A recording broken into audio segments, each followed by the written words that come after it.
ഇന്നലെ V D Satheesan മന്ത്രിസഭ അധികാരത്തിൽ ഏറിയപ്പോൾ അവിടെ നിറസാന്നിധ്യമായ വ്യക്തിയാണ് രാഹുൽ മാങ്കൂട്ടത്തിൽ.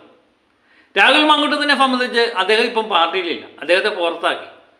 അദ്ദേഹത്തിനോട് കാണിച്ച നീതിയാണോ എന്നുള്ള സംശയം ഇപ്പോഴും പാർട്ടി പ്രവർത്തകർക്കുണ്ട്, കുറച്ച് നേതാക്കന്മാർക്കും ഉണ്ട് എന്നുള്ളത് ഒരു സത്യമായിട്ട് അവശേഷിക്കുന്നു. പിന്നെ അദ്ദേഹവുമായിട്ട് ബന്ധപ്പെട്ട കേസുകളെല്ലാം കോടതിയിലാണ്. ഇനി കോടതി തീരുമാനിക്കട്ടെ അദ്ദേഹത്തിൻ്റെ തിരിച്ചുവരവൊക്കെ. ഏതായാലും പാർട്ടിക്കെതിരെ ചിന്തിക്കാൻ അദ്ദേഹം തീരുമാനിച്ചിട്ടില്ല. പാർട്ടിക്ക് അനുകൂലമായിട്ട് അദ്ദേഹം തൻ്റെ സോഷ്യൽ മീഡിയയിലൊക്കെ നിരന്തരം ഉന്നയിച്ചുകൊണ്ടിരുന്നു. എനിക്ക് തോന്നുന്നു വി ഡി സതീശനേക്കാൾ കൂടുതൽ പിണറായി വിജയൻ മന്ത്രിസഭ ഭയപ്പെട്ടത് രാഹുൽ മാങ്കൂട്ടത്തിൽ എന്ന് പറയുന്ന വ്യക്തിയെ തന്നെയാണ്.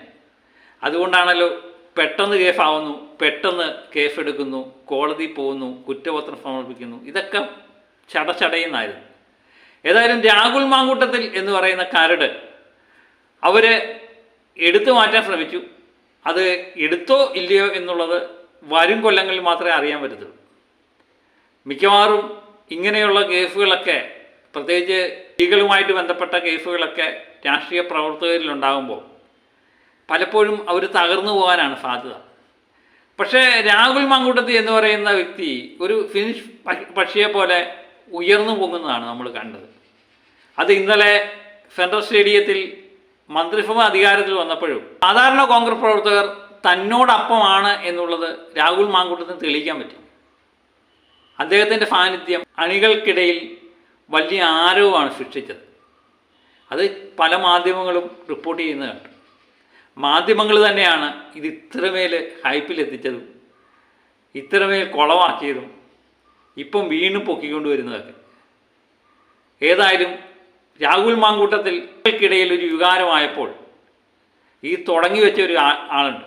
യുവനടി എന്ന വിശേഷണമൊക്കെ ആയിട്ടാണ് അവർ വന്നത്. ഞാൻ അദ്ദേഹത്തെ അവരുടെ സിനിമയൊന്നും അധികം കണ്ടിട്ടില്ല. ഏതെങ്കിലും സിനിമയിൽ അവർ അഭിനയിച്ച് കാണും. എന്നാൽ ആ യുവനടി തുടങ്ങി വെച്ച ആ ബോംബാണ് പിന്നെ പടർന്ന് പന്തലിക്കുന്നത്. താനും കോൺഗ്രസ്സുകാരിയാണ്, വി ഡി സതീശൻ്റെ അടുത്ത ആളാണ് താൻ എന്നൊക്കെയാണ് ഈ റെനി ആൻഡ് ജോർജ് അന്ന് പറഞ്ഞുകൊണ്ടിരുന്നത്. ഏതായാലും അവർ ഭൂതമാണ് കോൺഗ്രസ് രാഷ്ട്രീയത്തെ തന്നെ ഇളക്കി മറിച്ചത്. ഒരുപക്ഷെ ഇന്നത്തെ മന്ത്രിസഭയിൽ മന്ത്രിയാകേണ്ട വ്യക്തിയായിരുന്നു രാഹുൽ മാങ്കൂട്ടത്തിൽ. അദ്ദേഹത്തെ തകർത്തത് ഈ റെനിയാണ് എന്നുള്ള വിമർശനമാണ് ഭൂരിപക്ഷം കോൺഗ്രസ് പ്രവർത്തകരുടെ ഉള്ളിലുള്ളത്. അതിന് കോൺഗ്രസിൽ നിന്ന് ചില കക്ഷികളുടെ പിന്തുണയും അവർക്കുണ്ടായിരുന്നു എന്നും പറയപ്പെടുന്നു. ഇതൊക്കെ തെളിയിക്കേണ്ട കാര്യമാണ്. പ്രത്യേകിച്ച് കോൺഗ്രസ് രാഷ്ട്രീയമല്ല, രാഷ്ട്രീയത്തിൽ തന്നെ ഒരാൾ ഉയർന്നു വരുമ്പോൾ അയാളെ എത്രയും പെട്ടെന്ന് പിടിച്ച് താഴെയിടാനാണല്ലോ ശ്രമിക്കുന്നത്. എങ്കിൽ മാത്രമേ തനിക്ക് ഉയരങ്ങളിൽ എത്താൻ പറ്റുള്ളൂ എന്ന് ചിലരെങ്കിലും വിശ്വസിക്കുന്നു. പക്ഷെ രാഹുൽ മാങ്കൂട്ടത്തിൽ അതുകൊണ്ടൊന്നും തകർന്നില്ല. അദ്ദേഹം ജനങ്ങൾക്കിടയിലേക്ക് ഇറങ്ങി. എനിക്ക് തോന്നുന്നു ഇന്നത്തെ കോൺഗ്രസ് നേതാക്കന്മാർക്കിടയിൽ ഇപ്പോഴും മികച്ച രീതിയിൽ സാന്നിധ്യമുള്ള ചുരുക്കം ചില നേതാക്കന്മാരിൽ രാഹുൽ മാങ്കൂട്ടത്തിലും മുന്നിട്ട് തന്നെ നിൽക്കും. ഇപ്പോഴും അദ്ദേഹം കോൺഗ്രസ്സിലില്ല എങ്കിൽ പോലും. പക്ഷേ സോഷ്യൽ മീഡിയയിൽ കൂടി നിരന്തരമായ ആക്ഷേപങ്ങൾ പിണറായി വിജയൻ മന്ത്രിസഭയ്ക്കെതിരെ അദ്ദേഹം ഉന്നയിച്ചുകൊണ്ടേയിരുന്നു. അദ്ദേഹത്തിന് വയനാടിനെ പറ്റിയുള്ളൊരു വീഡിയോ മില്യൺ കണക്കിന് ആൾക്കാർ കണ്ടു. തെരഞ്ഞെടുപ്പ് കാലത്ത് ഇടതുപക്ഷത്തിന് ഏറ്റവും വലിയ പ്രശ്നമായി മാറിയത് രാഹുൽ മാങ്കൂട്ടത്തിൻ്റെ വീഡിയോകൾ തന്നെയായിരുന്നു. അങ്ങനെ അദ്ദേഹം മന്ത്രിസഭ രൂപീകരണം കാണാൻ വേണ്ടി അവിടെ എത്തി ആൾക്കാരെ ഇളകി മറിഞ്ഞു. മറുവശത്ത് ഇതൊക്കെ തുടങ്ങി വെച്ച റെനി ആൻഡ് ജോർജ് എന്തിനവിടെ എത്തി എന്ന് നമുക്കറിയില്ല. കാരണം അവരും കോൺഗ്രസ്സുകാരിയാണ് എന്നാണ് പറയുന്നത്. അവരാണ് ഇതിനെല്ലാം തുടക്കമിട്ടത്. അവരെത്തിയപ്പം ജനങ്ങളുടെ ആർപ്പുവിളിയാണ് പ്രതീക്ഷിച്ചതെങ്കിലും ജനക്കൂട്ടം കൂവി വിളിച്ചു.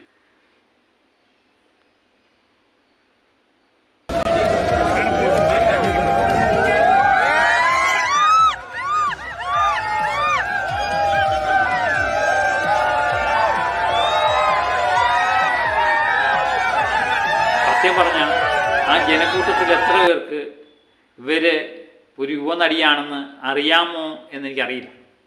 ഏതായാലും മാധ്യമങ്ങളെല്ലാം അത് ഏറ്റെടുത്തിട്ടുണ്ട്. യുവനടിയെ കോൺഗ്രസ് പ്രവർത്തകർ അവഹേളിച്ചു, കൂവി വിളിച്ചു എന്നൊക്കെ. അവർ അവരുടെ വികാരം പ്രകടിപ്പിച്ചു. അതിന് അവരെ എങ്ങനെ കുറ്റം പറയാൻ പറ്റും?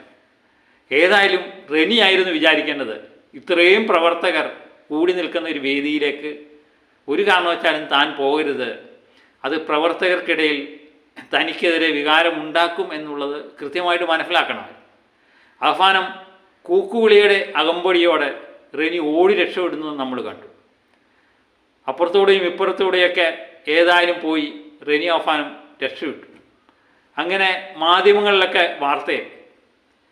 വാർത്താ പ്രാധാന്യത്തിന് വേണ്ടിയാണല്ലോ പലരും ഇതൊക്കെ ശ്രമിക്കുന്നത്. അങ്ങനെ റെനിക്കും വാർത്താ പ്രാധാന്യം കിട്ടി. സത്യപ്രതിജ്ഞാ വേദിയിൽ കോൺഗ്രസ് പ്രവർത്തകർ കൂക്കു വിളിച്ച യുവനടി എന്നുള്ള ടാഗ് ലൈനുമായിട്ട് മാധ്യമങ്ങളെല്ലാം ആഘോഷിച്ചു. കോൺഗ്രസ് പ്രവർത്തകർക്കാണ് അതിന് വിമർശനം കൊടുത്തത്. ഈ പ്രവർത്തകർക്കിടയിൽ ഇറങ്ങിച്ചെന്ന റെനിയെ ആരും ഒന്നും പറയുന്നതായിട്ട് കണ്ടില്ല. വിളിച്ചു വരുത്തി അപമാനിച്ചു എന്നാണ് പറഞ്ഞത്. റെനിയെ ആര് വിളിച്ചു എന്ന് നമുക്കറിയില്ല. ഒരുപക്ഷെ ആരെങ്കിലുമൊക്കെ വിളിച്ചു കാണും, അല്ലെങ്കിൽ വിളിച്ചില്ലെങ്കിലും പോകാൻ പറ്റും. മന്ത്രിസഭയാണ്, എല്ലാവർക്കും വേണ്ടിയുള്ള മന്ത്രിസഭ. കോൺഗ്രസ് പ്രവർത്തകർക്ക് മാത്രമേ അവിടെ പോകാൻ പറ്റുള്ളൂ എന്നൊന്നും ആർക്കും പറയാൻ പറ്റില്ല. ഏതായാലും രാഹുൽ മാങ്കൂട്ടത്തിലും റെനിയൻ ജോർജും ആയിരുന്നു ഇന്നലെ കോൺഗ്രസ് പ്രവർത്തകർക്കിടയിലെ താരങ്ങളെന്ന് പറയാം. ഒരാളെ കൂക്ക് വിളിച്ചു, മറ്റൊരാളെ ഇരു കൈ നീട്ടി സ്വീകരിച്ചു. ഇപ്പോഴും കോൺഗ്രസ്സുകാർ രാഹുൽ മാങ്കൂട്ടത്തിനെ തങ്ങളുടെ ഒരുവനായിട്ടാണ് കാണുന്നത്.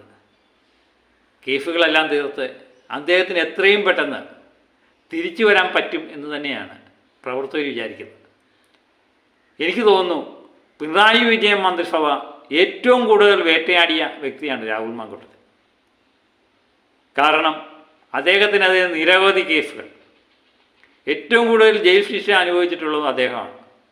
ഏറ്റവും കൂടുതൽ കേസുകളിൽ അകപ്പെട്ടിട്ടുള്ളതും അദ്ദേഹം തന്നെയാണ്. ഇപ്പോഴും പ്രവർത്തകർക്കിടയിൽ ഇപ്പോഴും ഒരു നേതാവിൻ്റെ പരിവേഷം തന്നെയാണ് രാഹുൽ മാങ്കൂട്ടത്തിൽ.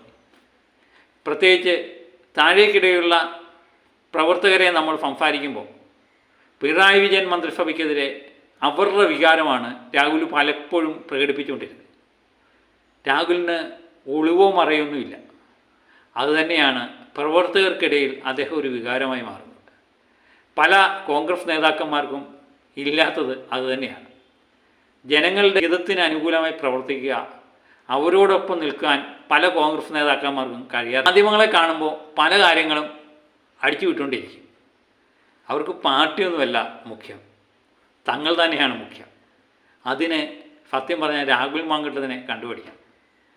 പാർട്ടി തനിക്കെതിരെ നടപടി സ്വീകരിച്ചപ്പോഴും അദ്ദേഹം പാർട്ടി വിട്ടുപോയില്ല.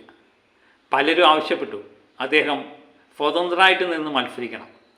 ഒരു പക്ഷേ പാലക്കാട് രാഹുൽ മാങ്കൂട്ടത്തെ സ്വതന്ത്രമായിട്ട് നിന്ന് മത്സരിച്ചിരുന്നെങ്കിൽ അദ്ദേഹം ജയിച്ചേനെ. അത് ഒരുപക്ഷെ കേരളത്തിൻ്റെ ദിശ തന്നെ മാറ്റിയേനെ. പക്ഷേ അദ്ദേഹത്തിന് അതൊന്നും തയ്യാറല്ല. തൻ്റെ പാർട്ടി അധികാരത്തിൽ വരണം. അദ്ദേഹം പറഞ്ഞത് തൻ്റെ പാർട്ടിയാണ് തനിക്കെല്ലാം നൽകിയത്, MLA സ്ഥാനം നൽകി. എനിക്കെതിരെ ഞാൻ ഒരു കാരണവശാലും എതിരായി നിൽക്കില്ല. നാളെ പാർട്ടിയെ തൻ്റെ പാർട്ടിയിലേക്ക് തിരിച്ചെടുക്കുമെന്നും അതുവരെ ഞാൻ പുറത്തു നിന്ന് പാർട്ടിക്ക് അനുകൂലമായി ഫൈറ്റ് ചെയ്യും എന്ന് അദ്ദേഹം പറഞ്ഞുകൊണ്ടേയിരുന്നു. അതുതന്നെയാണ് ഈ തെരഞ്ഞെടുപ്പ് കാലത്ത് അദ്ദേഹം കാണിച്ചു തന്നത്. അത് പാർട്ടി പ്രവർത്തകർ ഏറ്റെടുക്കുകയും അതായിരുന്നു സത്യപ്രതിജ്ഞ വേദിയിൽ നമ്മൾ കണ്ടത്. നിങ്ങൾക്ക് എന്തു തോന്നുന്നു എന്നുള്ളത് തുറന്നു പറയുക. അപ്പം മറ്റൊരു വീഡിയോയുമായിട്ട് വീണ്ടും ഞാനെത്തും വരെ ഓക്കെ ബൈ.